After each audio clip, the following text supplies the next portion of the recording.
So I knew that we had a colony that was preparing to swarm. I saw it yesterday, and I figured that today would probably be the day. Yesterday was a little bit colder, today is warmer. And it just so happens that they're swarming in a really good spot. This is right next to the other colonies. You see the colonies there. It's why I'm suited up a little bit more than I would be normally for a swarm. Swarms are generally non-aggressive, but they're so close to the other colonies. Those other colonies might get a little bit stirred up, and they have resources and things and brood to defend, while this swarm doesn't.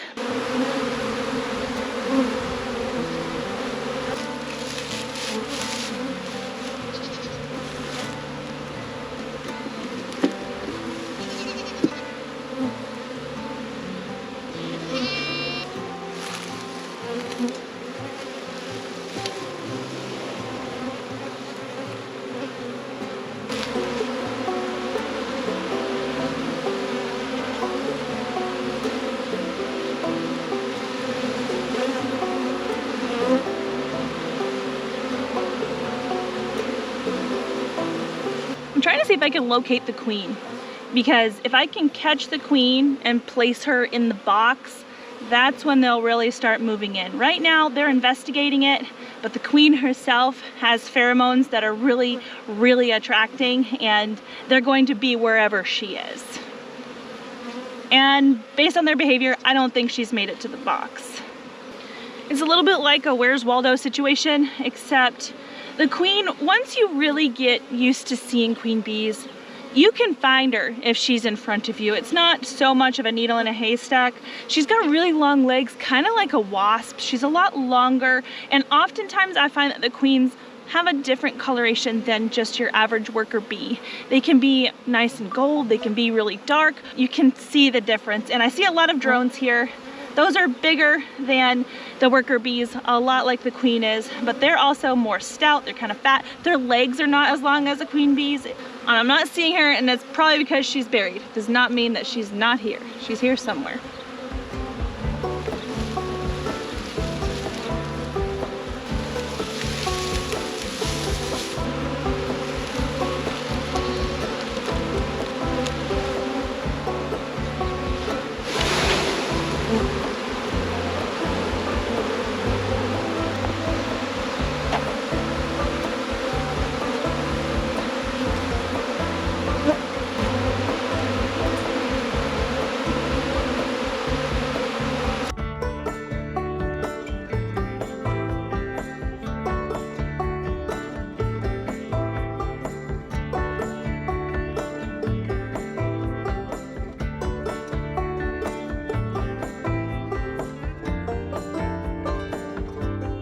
So there's a lot of bees in the ground right now in that box.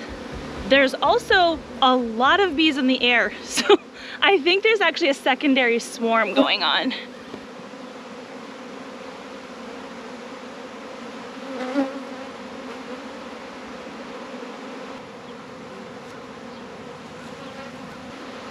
So I'm pretty sure our current swarm came out of this one. And there's, see all the bees collecting underneath this colony? Something's going on there too.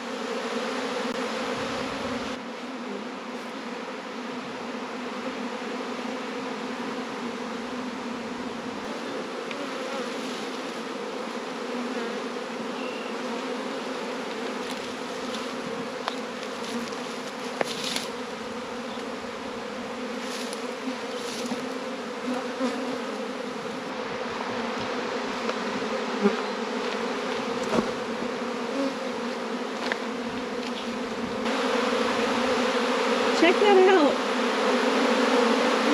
It's amazing.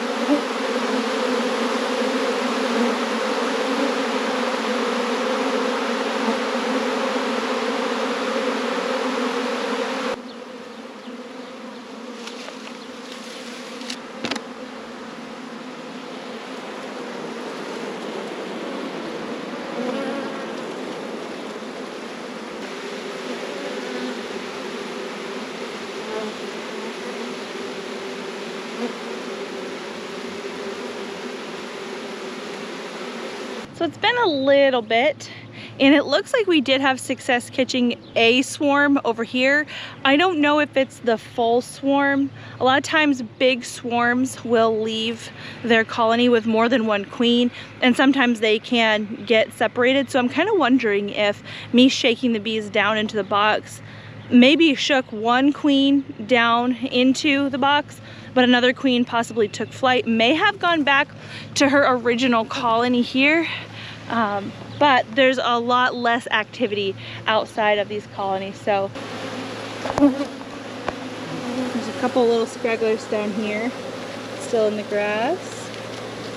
What are you guys doing?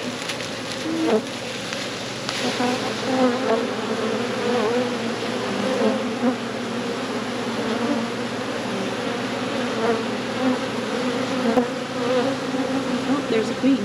Look. Oh guys, there's a queen down here. I saw her. Hang on.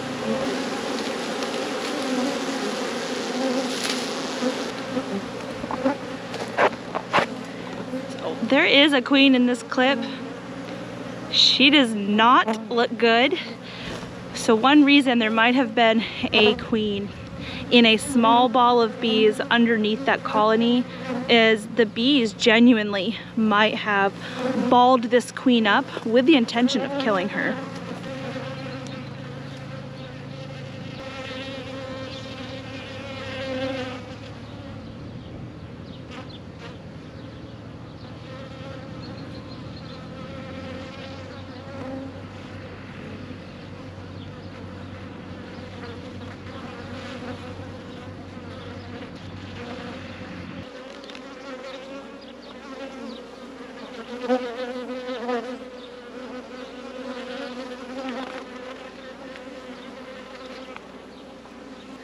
So remember how I talked about how the swarms very often leave with more than one queen?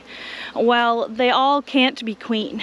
And the queens, if they do end up in the same colony, if they do end up in the same spot, they will fight to see who is going to be the victor, who is going to win, who is going to be the queen of the colony.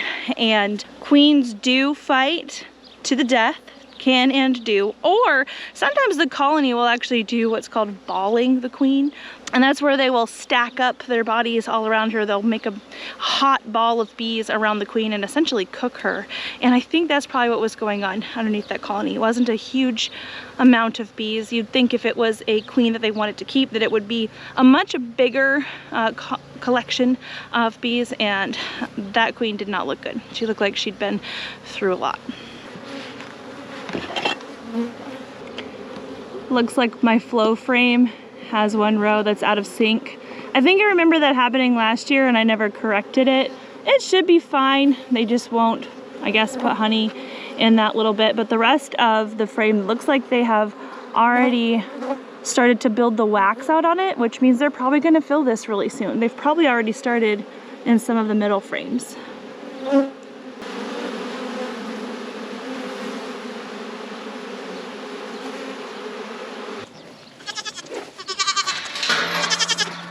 Yeah, he answered those. Hello.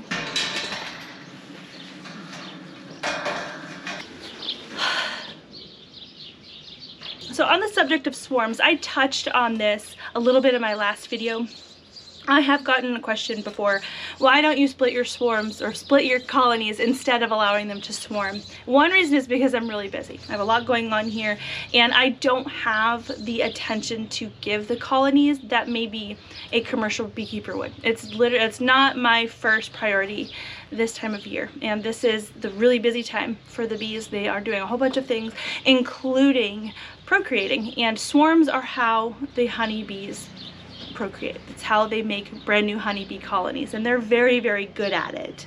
A queen bee only takes 16 days from egg until she emerges as a brand new queen, and in order to keep on top of colonies and their swarming activities, you really should be in your colonies they say every 2 weeks, but honestly, if they start making a queen the day after you've been in there, she's already capped and basically ready to go 2 weeks later when you look in the colony again. And essentially, when a colony has capped over a brand new queen, they're pretty much already set and primed to swarm. There's not a lot you can do to prevent it. I have tried to prevent swarming in the past. I've tried to do splits. I have tried to cut out queen cells. I've tried a whole bunch of things. And when bees want to swarm, they just want to swarm. And I find it so much easier just to let them do it. So we do have neighbors around here. We don't live in an area that's super populated, but there are places where my bees could get that they are not wanted. So all of our neighbors know that we are the beekeepers. If they ever have a problem with bees, they know who to call. And if they happen to be in an area where I can't get to them, we're gonna pay to have those bees removed by another local beekeeper. But we try to catch all the swarms we can. I try to sell all the swarms we can. We have very productive bees and they have been really healthy, knock on wood. So we have not had, this is our 3rd year beekeeping, we haven't had a winter loss. And I think that's saying something, not necessarily for me as a beekeeper, but for the genetics that we have here. This last winter was really rough, and all of the honeybee colonies, no matter the size, I had some small ones and I had some big ones, they all made it through winter. And I think that's really awesome.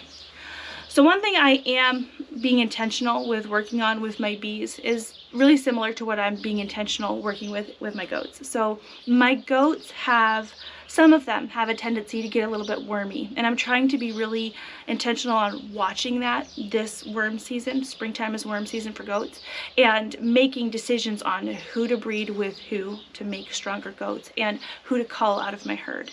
And the same kind of thing goes for the honeybees. So honeybees, they don't have worms, but they have a pest that they deal with called Varroa mite, and Varroa mite is really debilitating. It can be just as debilitating as a barber pole worm is for goats. And so in the past, I have done a few different types of treatments for my bees for Varroa mites, and I think what I really want to focus on more is strong bees that have a natural resistance to Varroa mites. And honestly, one of the ways that bees themselves take care of Varroa mites is a brood break. So the pest, the Varroa mite, actually lays its eggs inside the brood chamber, in the brood cells of the honeybees. And when queens take off in a swarm, it takes a couple weeks for the colony to get a brand new laying queen going in there. So the queen, as I mentioned, takes 16 days to go from egg to emergence. And then she kind of has to harden her body off. She's got to grow a little bit. She's got to get strong, and she goes out on her mating flight. If she makes it back from her mating flight, when she comes home, she'll be able to lay eggs then. But it is quite some time that the bees don't have any new brood going. And during that brood break, it really cuts down the Varroa mite population. It essentially stops them in their tracks. It stops the life cycle of the Varroa mite, and I think that's a really good thing. If I were to artificially keep these bees going, like with doing a split, I would be really kind of taking away one of the bees' natural defenses in how they deal with Varroa mite. So you can cage your queens for an X amount of time to simulate a brood break and all that. It just takes a lot more attention from me as a beekeeper when I could just kind of let the bees do their thing, be a good neighbor to my neighbors, offer to either pay for swarm removals or make sure that I'm catching the swarms myself. And I feel good about all of that. We're not into beekeeping for the honey. The honey is a really great byproduct of what we do. I genuinely just love having bees. I love having them around. As a gardener, I really like them for what they can do for the garden. And if we get a little bit of honey out of that, that's perfectly great. That's awesome. I've actually already removed about a gallon's worth of honey off of the colonies this season. And truth be told, that's about the amount of honey that our family goes through in a year. Since we became beekeepers, we've been having to find creative ways to actually use up the honey that our bees give us. But when we have purchased natural sweeteners at the store, my favorite is actually maple syrup. So it's been a little bit of a transition to doing more things with honey, but we're getting used to it. I am starting to like honey in my coffee, which is a good thing. So this was a good day. It was a good day to catch a swarm, a nice cool day, but I am ready to sit down and have that coffee.